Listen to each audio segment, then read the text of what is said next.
반갑습니다. 청년사단 전대원이라고 합니다. 나이는 29살이며 고향은 전라도 여수입니다만 서울에 산지 벌써 20년이 넘어가고 있습니다. 올해 2월에 고려대학교 한국사학과 학부를 졸업하였고 현재는 취업 준비를 하면서 서울 시내에 위치한 SGI 서울보증 종각지점이라는 회사에서 아르바이트 일을 병행하고 있습니다. 자, 먼저 오늘 공부할 내용입니다.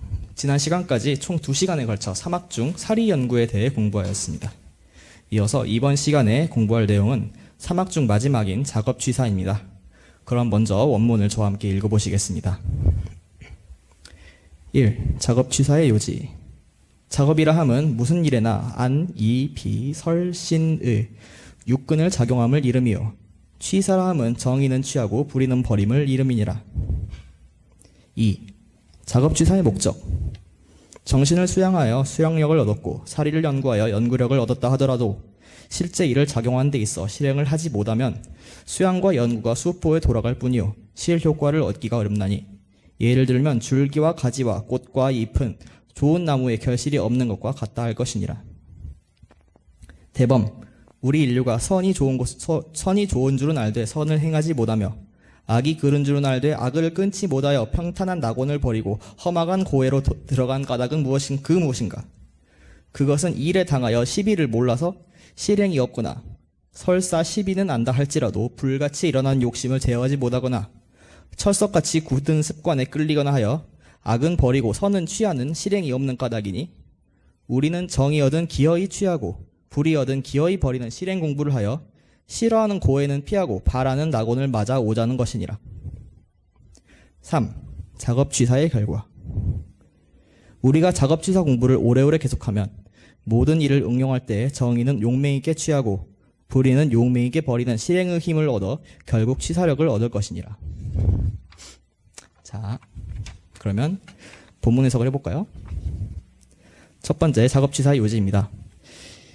자, 작업이라 하면 이제 이런 뜻이고요. 취사라고 하면 취할 것은 취하고 버릴 것은 버리는 것을 의미합니다. 또 선택이라는 단어가 이제 이따 나오는데요. 선택은 이제 여러 가운데서 필요한 것을 골라 뽑음이라는 뜻이고요. 육근은 여섯 육자에 뿌리 근자 써가지고 육식을 일으키어 경계를 인식케 하는 6가지 근원, 즉 심신작용에 관련되어 있는 6가지 감각기관인 눈, 귀, 코, 입, 몸, 하나가 빠졌네요. 아무튼 그 6가지 감각기관을 의미합니다. 자, 이 작업이라 함은 우선 우리의 모든 행동, 말, 생각 등을 통해 업을 짓는 것을 의미합니다. 제가 오늘 교당에 오면서 길거리에 사람들을 본 것이나 회사에서 문의 전화에 응대한 것이나 아니면 이번 주말에 뭘 먹을지 생각하는 것들, 이 모두가 다 작업에 속한다고 할 수 있겠습니다. 이 취사는 언뜻 보기에는 선택하고 같은 의미인 것으로 보이지만 조금 다릅니다. 선택의 뜻은 그저 여럿 중에 하나를 고르는 것에 지나지 않는 반면에 취사는 취할 것은 취하고 버릴 것은 버린다는 의미를 갖고 있습니다. 결국 작업취사란 수많은 업들 중에서 취해야 할 업은 취하고 버려야 할 업은 버리는 것을 뜻합니다. 그럼 취해야 할 업은 곧 정의이고 버려야 할 업은 곧 불의라고 할 수 있겠는데요. 그렇다면 정의와 불의는 어떤 기준으로 나누는 것일까요? 나누는 기준을 설정한 데 있어서 우선 떠오르는 것이 이 정전 제3 수행편 제12장 소요성 요론에 나와 있는 항목들입니다. 이거는 각자 집에 가서 읽어보시고,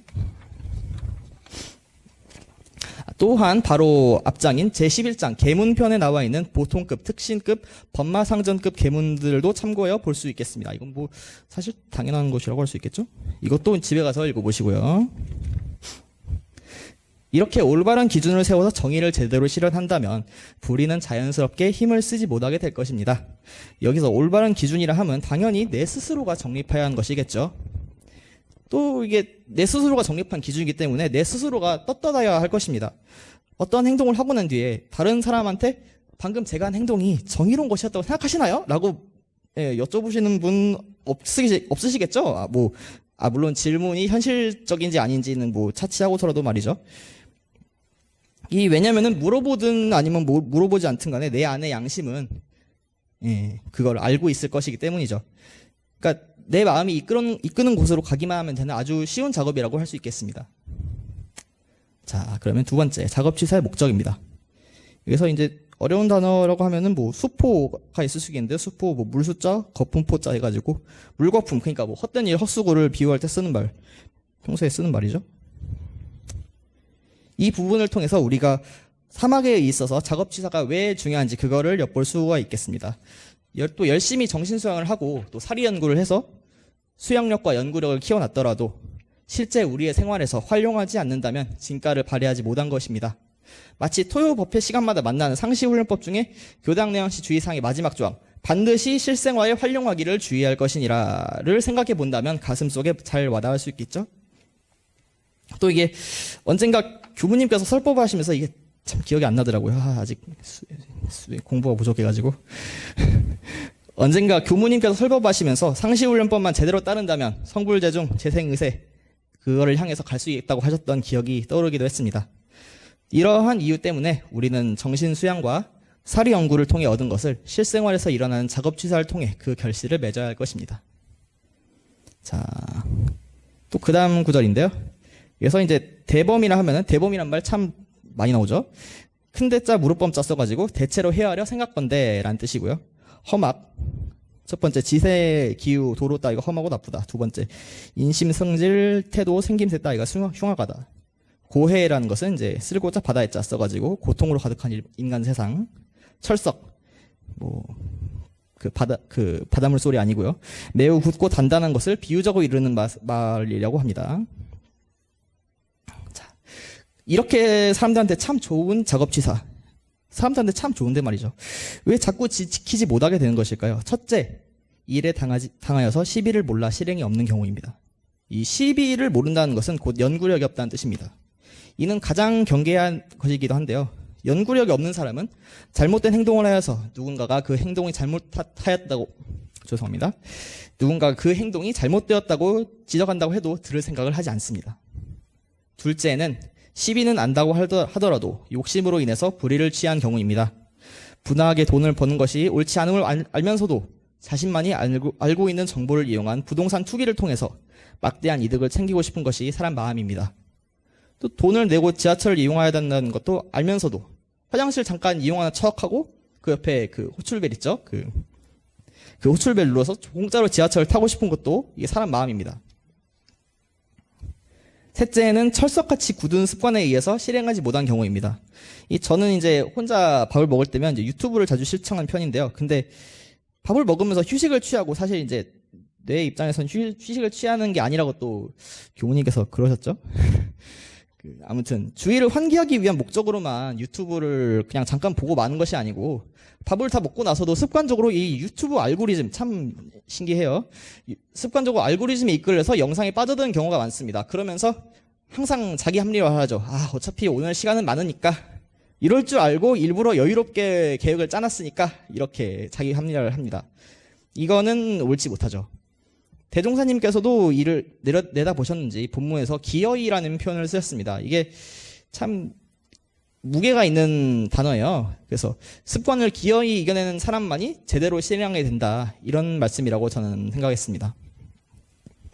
자, 마지막으로 작업치사의 결과 부분인데요. 여기서 응용이라 하면 이제 이론상의 진리를 천만 경계에 따라 묘유조화로 활용하는 것, 또 수양력, 연구력을 경계 속에서 활용하는 것, 또 다른 뜻으로는 어떤 일에서 얻은 이론이나 기술을 다른 일에 대하여 활용하여 보는 것이라는 뜻이라고 하고요. 용맹은 용감하고 사납다 이런 뜻이죠.